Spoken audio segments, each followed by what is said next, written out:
propose qu'on passe la parole au dernier intervenant. Attention, il y aura peut-être un peu de temps pour des questions de dernière minute si les gens ont des remords. Et donc, je suis ravie, mais un grand merci Tristan, c'était vraiment très intéressant. Et donc, je suis ravie d'accueillir maintenant le docteur Emmanuel Piednoir, qui a une double casquette d'infectiologue hygiéniste. Donc, je crois que tu vas nous dire si tu parles plutôt sur quel volet. Et tu vas nous parler ce soir de l'impact économique des infections du site opératoire. Et je te laisse compléter la présentation, Emmanuel, parce que tu fais tellement de choses que je ne sais plus quelle est ta dernière fonction en date. Merci Céline. Donc effectivement, je suis infectiologue hygiéniste. Et donc, je suis ravi de parler d'autre chose que du Covid et je suis encore plus ravi d'avoir l'opportunité d'échanger à l'Académie nationale de médecine. Alors, je ne sais pas si mon diaporama s'affiche, que je l'avais envoyé tout à l'heure par Internet. Est-ce que vous pouvez partager? En fait, c'est soit vous le partagez, soit c'est moi qui le partage. Mais je préfère que vous le partagez. Je vais le partager. Voilà. Voilà. Donc, vous partagez l'écran. Le voilà. Voyez-vous là? C'est bon, nous le voyons. Très bien. Donc, ça m'a permis de rajeunir de quelques années, puisque dans la première partie de mon exercice professionnel, je m'étais beaucoup intéressé à tout ce qui était coût des infections nosocomiales, les infections associées aux soins. Et effectivement, au-delà de l'intérêt pour les coûts, j'y ai vu beaucoup d'avantages à prendre à ce regard-là, notamment par rapport effectivement à l'analyse coût-efficacité. La Christian Ferry évoquait les RCP. Alors, je ne sais pas s'il y a eu des études, par exemple, de l'impact coût-efficacité des RCP, mais je suis sûr qu'elles ont une très très forte plus-value. Et ces études-là ont un intérêt majeur. Céline l'a évoqué aussi, c'est par rapport aux décideurs. C'est vraiment un argument qu'il faut mettre en avant, que ce soit à l'échelle d'un établissement de santé, à l'échelle d'une région, voire à l'échelle nationale, pour mettre en place une action de prévention. Donc, je ne vais pas revenir sur des données épidémiologiques qui ont déjà été abordées lors des deux précédents webinaires. En vous délivrant le scoop du siècle, c'est qu'évidemment, plus le patient est fragile et l'intervention lourde, plus le risque infectieux est élevé. Et ce scoop du siècle a été évalué par différentes études américaines qui sont anciennes maintenant, qui ont mis au point le score Nice, qui est un score qui prend en compte trois choses: la gravité du malade, la durée d'intervention et puis le type d'intervention en matière de classification. Et effectivement, plus ce score Nice est élevé, plus on a un taux d'infection qui est important, puisque quand le Nice est à 0, quand on prend toutes les infections du site opératoire, on est en gros à 1%, ça double un Nice à 1 et ça redouble quand on est à un Nice à 2 ou à 3. Donc, simplement pour poser le décor et déjà rappeler à peu près l'importance du phénomène des infections du site opératoire, parce qu'il y a plusieurs centaines de milliers d'interventions en France. Le coût global. Alors, le coût global des infections associées aux soins, c'est très difficile à évaluer parce que, vous savez tous, il est difficile de savoir si un patient est décédé d'une infection associée aux soins ou avec une infection associée aux soins. En tout cas, ce qui est sûr, donc ça c'est pour la mortalité et l'imputabilité, et c'est un peu pareil pour le coût, c'est que c'est très difficile à évaluer. Un rapport du Sénat très récent avait évalué entre 2,4 et 6 milliards d'euros à peu près le coût annuel des infections associées aux soins. Les infections du site opératoire sont la deuxième cause d'infections associées aux soins en France, avec un coût très probablement de plusieurs centaines de millions d'euros. Donc il y a vraiment aussi un intérêt, je dirais, économique à s'intéresser à cela.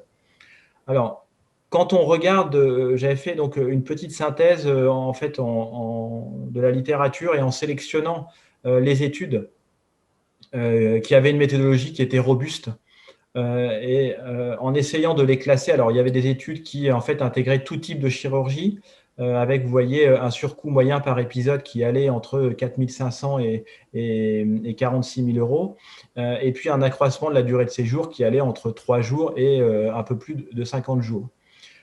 Pour la chirurgie digestive, on avait des chiffres qui étaient aussi très variables, et je vais expliquer pourquoi il y a cette variabilité qui peut paraître importante, puisque une infection superficielle est évaluée à environ 300 à 2 000 €, alors que le coût d'infection plus grave qui nécessite des reprises, des séjours en réa, etc., à près de 27 000 €. La neurochirurgie, on est de l'ordre de 10-12 000 €, 14 000 € en médiane, avec un accroissement de la durée de séjour qui est aux alentours d'une dizaine de jours. La chirurgie cardiaque induit des coûts également importants, hein, puisque c'est de l'ordre à peu près de 20-25 000 €, avec une augmentation de la durée de séjour qui est importante.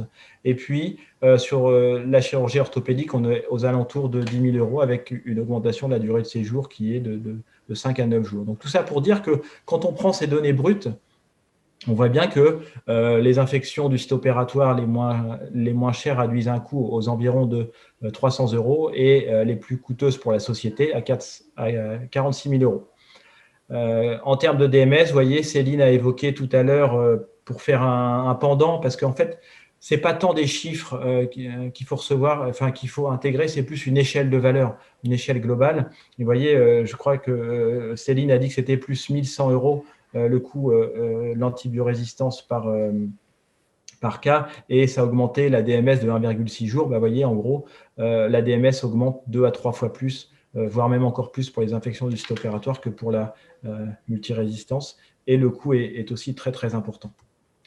Alors, il y a deux principales origines du coût lié aux infections du site opératoire et à l'accroissement de la durée de séjour qui est inhérente. C'est la réhospitalisation, c'est en gros un peu moins de 60% du coût, et la reprise chirurgicale en elle-même qui est un peu moins de 40% du coût. Donc, quand on prend ces deux coûts-là, on a vraiment rassemblé l'essentiel de l'origine des coûts, et finalement, on n'avait pas tellement besoin d'études pour ça. Ça permet juste de le quantifier, mais on se doute bien que c'est la reprise et les réhospitalisations dues à l'infection qui sont génératrices de surcoût. Alors, maintenant, quand on essaie de situer le coût des infections du site opératoire par rapport aux autres coûts des infections associées aux soins, là, j'ai repris un travail que j'avais fait qui date un peu. J'ai retrouvé quelques études, mais finalement qui restent dans la même tonalité. Donc, j'ai repris ad integrum les tableaux d'une publication qui est faite il y a une petite dizaine d'années. Vous voyez que le coût des bactériémies nosocomiales en réanimation s'élève entre 66 000 € et 4 000 €, avec plutôt une médiane aux alentours de 40 à 50 000 €. Quand on cherche toujours à resituer le coût des infections du site opératoire, toujours coût des pnéumopathies nosocomiales en réa, puisque c'est en réanimation que les coûts sont les plus importants. On a une échelle de valeur qui est un petit peu moindre que celle des bactériémies. On est plutôt aux alentours de 25 000 € à peu près quand on prend les différentes études qui ont été réalisées.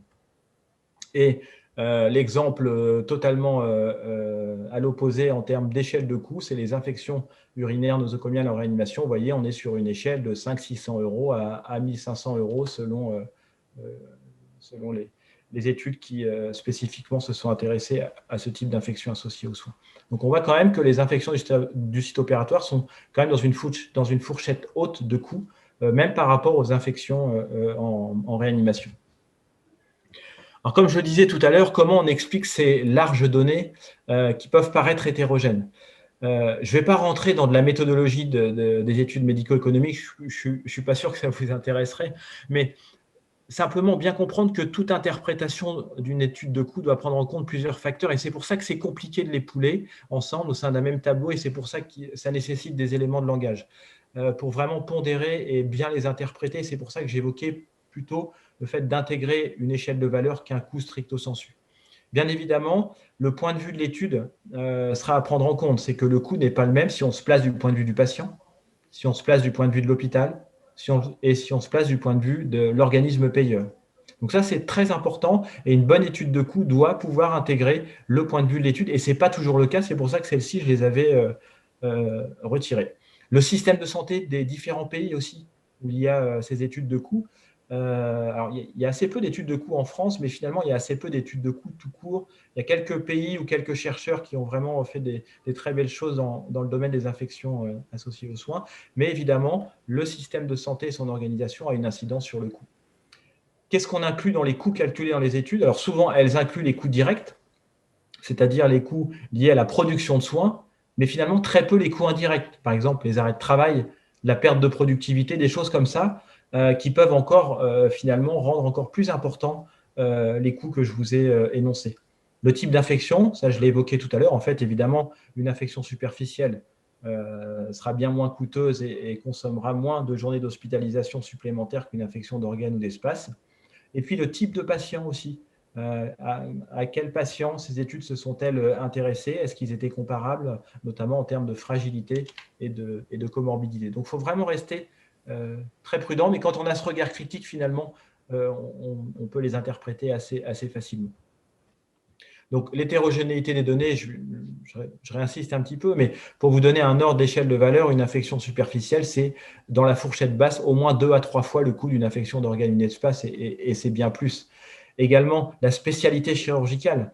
On voit bien qu'en chirurgie cardiaque ou en neurochirurgie, le coût est plus important qu'en gynécologie ou qu'en chirurgie digestive, par exemple. Et puis, alors là, ce n'était pas du tout prévu dans la commande, mais je me suis permis une petite liberté parce que c'est vraiment important. Si on élargit au champ médico-légal, parce que là aussi, ça a une incidence, et je dirais, évidemment, le chirurgien et le médico-légal, c'est une part importante ça peut être une part importante dans le cadre de son activité, et c'est important qu'il le prenne en compte. Tout le monde est assuré. Et j'ai pris contact avec la MACSF, qui est un gros assureur que vous connaissez toutes, qui n'est pas l'unique assureur, mais et donc avec les différents échanges, et je vais vous montrer juste deux diapositives qu'ils ont eu la courtoisie de me passer pour ce soir, c'est qu'il y a plusieurs dizaines de millions d'euros par an en France qui sont versés pour les contentieux judiciaires ou amiables ou CCI liés aux infections du site opératoire. Et que là encore, les principales disciplines, c'est surtout de l'orthopédie, du rachis, un peu de chir plastique, et puis ensuite, ce sont les autres chirurgies.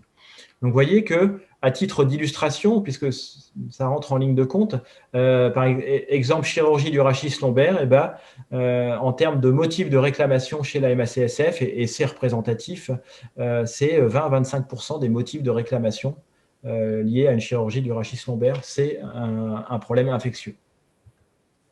Quand on regarde en chirurgie plastique, c'est le deuxième motif de recours, de saisine d'un organisme assurantiel, c'est l'infection du site opératoire après une chirurgie plastique. Donc, je n'ai pas décliné parce qu'il y avait plein de données qui rentrent dans les détails, ça n'a pas d'intérêt, c'est vraiment juste pour avoir ce panorama. Et puis, si on élargit dans le champ de la prévention, c'est rentable. PLOS ONE avait fait une excellente revue en 2016 en matière d'infection associée aux soins assez large, et là encore ça donne une échelle de valeur. $1 investi évitera $7 de dépenses par rapport au système de santé américain. Et Céline le disait tout à l'heure qu'en matière d'antibiorésistance, 1 € investi évitera 4 € de dépenses.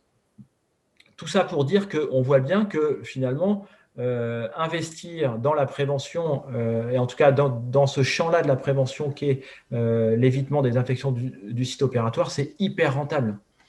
C'est hyper rentable, mais malgré ça, c'est parfois difficile aux décideurs à intégrer ça parce qu'ils voient pas ça comme une économie directement. C'est difficile de leur exprimer ce ressenti. Et le Sénat, d'ailleurs, dans son rapport, j'ai fait une capture d'écran, le verbalise très bien, puisque eux estiment que s'il y a un rapport global de 1 à 6 entre la prévention et ce qu'elle pourrait économiser en termes économiques si on baissait simplement de 10% le nombre d'infections nosocomiales. Donc, c'est vrai qu'effectivement, que le coût de la non-qualité est largement supérieur, pour reprendre leurs items, au coût de la prévention. Et donc, avoir cette approche du coût et de l'impact sur les durées de séjour en matière d'infection du site opératoire, c'est bien. C'est évidemment bien pour les patients en premier lieu, parce que c'est aussi ce qui peut aider à décider de stratégie. C'est évidemment bien pour les soignants, parce qu'investir sur la prévention, ça veut dire qu'ils ont moins d'effets secondaires dans leur pratique à gérer avec leurs patients. C'est bien pour les institutions, et c'est bien aussi pour l'économie du système de santé. Et les études médico-économiques, je le disais en préambule, en matière de prévention peuvent et doivent être aussi un levier pour les décideurs et les inciter à investir dans la prévention des infections du système opératoire en particulier et des IAS en général. Donc voilà ce que je voulais évoquer ce soir. C'est un propos peut-être très général parce que ce n'était pas le lieu d'aller vraiment dans des registres méthodologiques. Mais je souhaitais en tout cas orienter à la fin et ne pas faire qu'une simple description des données de la littérature. Je vous remercie de votre attention. Un grand merci Emmanuel. Moi je trouve que tu as eu un sujet pas facile du tout et que tu t'en es très bien sorti. Enfin, j'ai trouvé ça très intéressant. J'avais peut-être un commentaire pour toi, une question avant de passer la parole à tout le monde. Un commentaire, c'est que je suis complètement d'accord avec toi. C'est pas facile de vendre le fait que la prévention c'est co-efficace aux décideurs, aux directeurs d'hôpitaux ou même aux décideurs politiques. Je pense que la Covid nous a offert une fenêtre de tir parce que là, ils ont touché du doigt le fait que c'était co-efficace et que ça coûtait beaucoup d'argent le fait de ne pas investir dans la prévention. Donc, je pense que l'expérience Covid va nous servir quelques années comme illustration. Enfin, tu me diras ce que tu en penses. Et après, j'ai une question pour toi qui est sur le volet un peu médico-légal, qui est très intéressant. Tu as eu raison, je pense, de mettre ces diapos.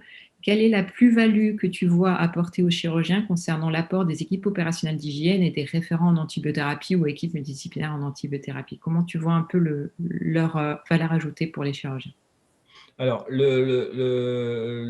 valeur ajoutée, elle est extrêmement importante parce que, et là, j'ai la chance d'avoir été sapiteur et dans plusieurs affaires comme ça. Et donc, c'est vrai que quand une institution peut montrer que le clin vit, que ses protocoles sont à jour, qu'il y a une vraie démarche de surveillance des infections du site opératoire, qu'il y a un vrai accompagnement des équipes chirurgicales, et bien évidemment, par rapport à l'expert, ça va forcément être quelque chose de positif.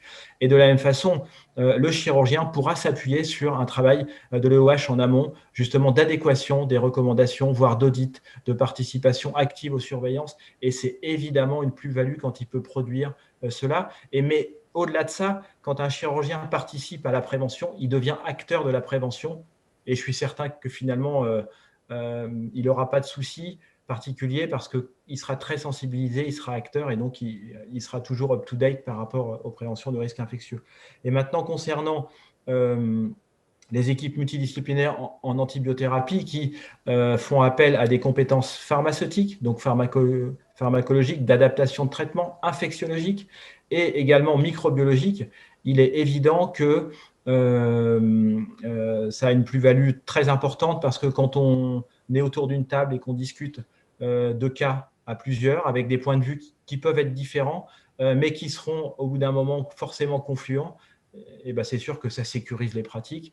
C'est sûr que les patients ressortent plus facilement quand ils doivent être pris en charge pour des problèmes infectieux. Enfin, en fait, on est vraiment dans l'anticipation, dans l'action, on travaille ensemble et c'est évidemment ce qu'il faut promouvoir tant pour les patients, l'institution, que pour les chirurgiens eux-mêmes. Je crois très fort à ça. J'ai un exemple, je suis peut-être un peu long, mais on avait fait une ERCP en chirurgie digestive, on avait mesuré l'impact de la consommation des antibiotiques et on avait envoyé un abstract au congrès de l'AFC il y a 7-8 ans. Et à notre grande surprise, ça a été pris en communication orale. Et à notre grande surprise, donc c'était notre chirurgien qui l'avait présenté, on avait eu un prix. Et en fait, ça avait montré que finalement, il faut, quelle que soit la discipline, je crois très fort à ça, il faut travailler ensemble, hygiéniste, infectiologue, microbiologiste et chirurgien. Merci Emmanuel. Je crois que Tristan a une question avant de passer la parole aux autres qui auraient des questions. Oui, j'avais une petite question. Merci beaucoup pour la présentation. Est-ce que, alors bien évidemment, c'est un peu variable en fonction du type de chirurgie et quand est-ce qu'on s'intéresse à ça, mais est-ce qu'il y a des données françaises sur le coût de l'antibiorésistance en fonction de certaines situations données? Est-ce qu'on a une idée de ce que représente le coût supplémentaire de l'antibiorésistance? Ouais, il y a des données. Alors, Céline est peut-être un peu plus calée parce qu'honnêtement, je n'ai pas préparé ça pour aujourd'hui. Ce qu'elle évoquait, c'est environ 1100 € et une DMS augmentée d'1,6 jour. Il y a aussi des études qui ont été faites dans différents pays sur le coût de la multirésistance en réanimation, le coût de la multirésistance dans certains services, dans certaines infections chirurgicales. Maintenant, est-ce qu'il y a eu des études françaises à large échelle là-dessus? Je ne suis pas certain, mais Céline a peut-être plus de connaissances très récentes sur le sujet. Non, enfin, à ma connaissance, les seules études qui existent récentes, bien faites, c'est celles que je t'ai montrées, basées sur le PMSI et le CDC. Il me semble que dans les études de CDC, tu as un détail par type d'infection, de souvenirs, dans les annexes qui font 80 pages. Dans le PMSI, il ne me semble pas.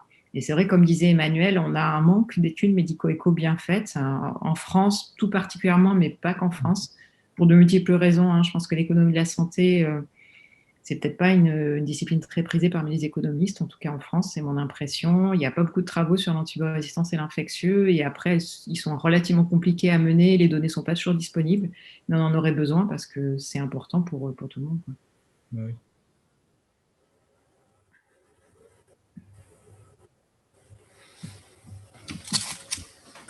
Vous avez évoqué vous avez demandé à la MACSF d'avoir des datas et en fait, ils ont des datas, les assureurs. Et en particulier, ils ont des datas sur les coûts.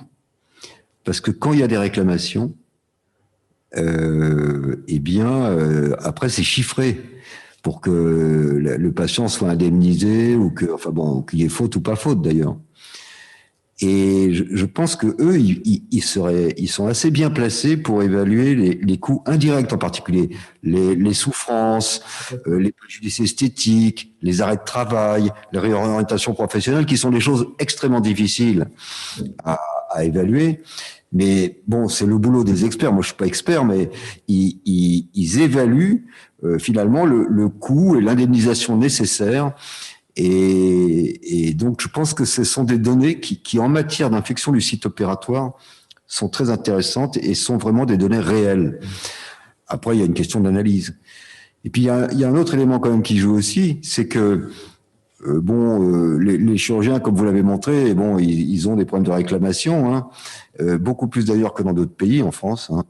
Et donc, ils sont quand même soucieux de cette situation. Sauf que en matière d'infection nosocomiale, la doxa, c'était de dire, de toute façon, l'infection nosocomiale, c'est l'établissement qui va être condamné et pas le chirurgien. Mais en réalité, il y a maintenant une évolution qui se fait jour, où finalement, lorsqu'il y a une faute reconnue, eh bien, ça va être l'établissement, mais également le chirurgien qui va être contenu. Et c'est une façon de sensibiliser les chirurgiens qui n'étaient peut-être pas assez sur ces problématiques d'infection du site opératoire. Et donc, je pense qu'on a intérêt à travailler avec les assureurs, d'abord pour développer des méthodes de prévention, mais aussi pour analyser leurs data, qui nous apportent beaucoup de choses sur la vraie vie. Alors, c'est pas le bon côté de la vie, hein, mais c'est quand même une partie de notre métier, et ça nous donne des données intéressantes.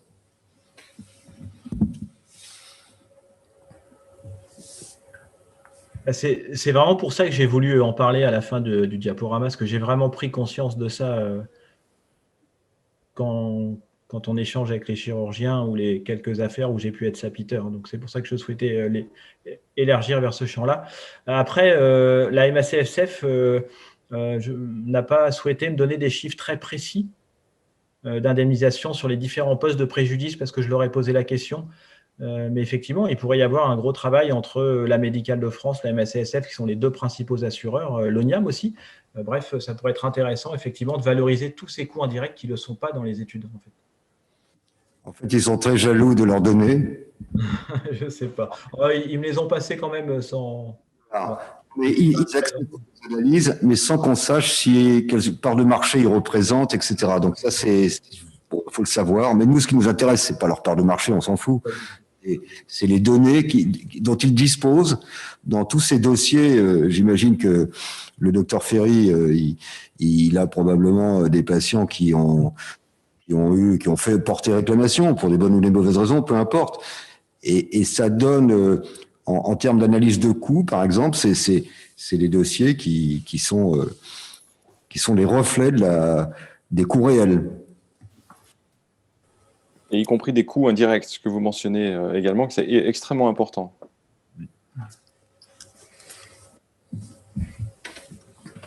Il y a d'autres questions pour Emmanuel ou peut-être plus largement pour les orateurs qui sont encore présents, si vous avez un regret de dernière minute.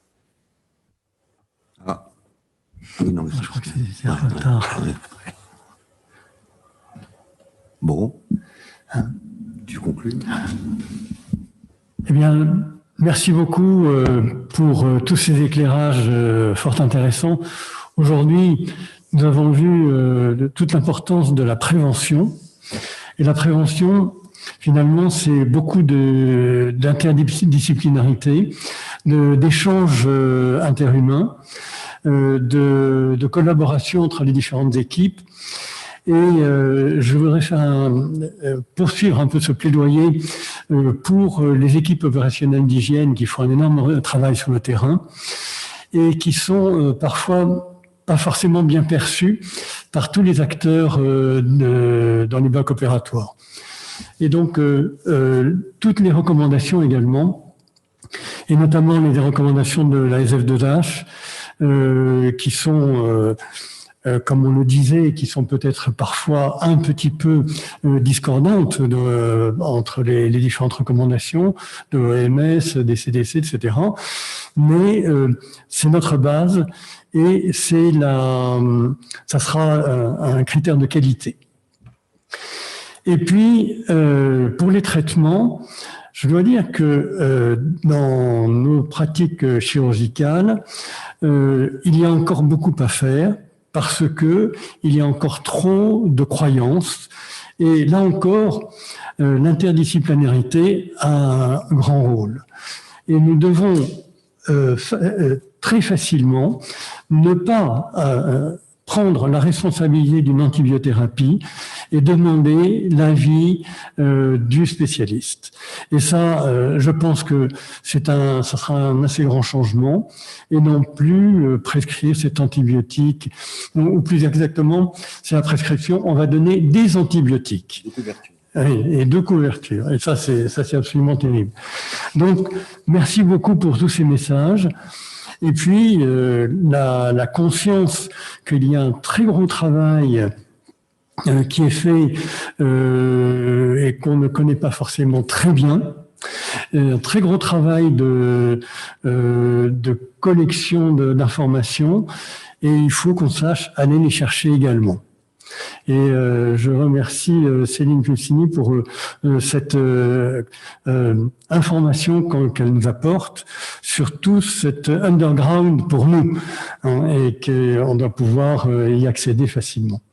Et puis enfin, moi je trouve que le message en définitive pour les antibiothérapies, c'est ce message de réduction de la durée, et puis surtout de savoir qu'on a quand même une action dans la lutte contre l'antibiorésistance par notre vigilance à ne pas prescrire et savoir trouver le moyen d'abord d'être suffisamment vigilant pour déceler l'infection de sites opératoires superficiels qu'on pourra traiter très facilement au cabinet, en consultation, sans avoir de recours à une hospitalisation, et alors surtout pas l'antibiothérapie, cette antibiothérapie en attendant, qui est quand même encore assez fréquente. Voilà, merci mille fois pour tous ces éclairages, et je pense que ce sont des messages qui vont entrer en profondeur dans nos consciences de chirurgiens. Merci beaucoup.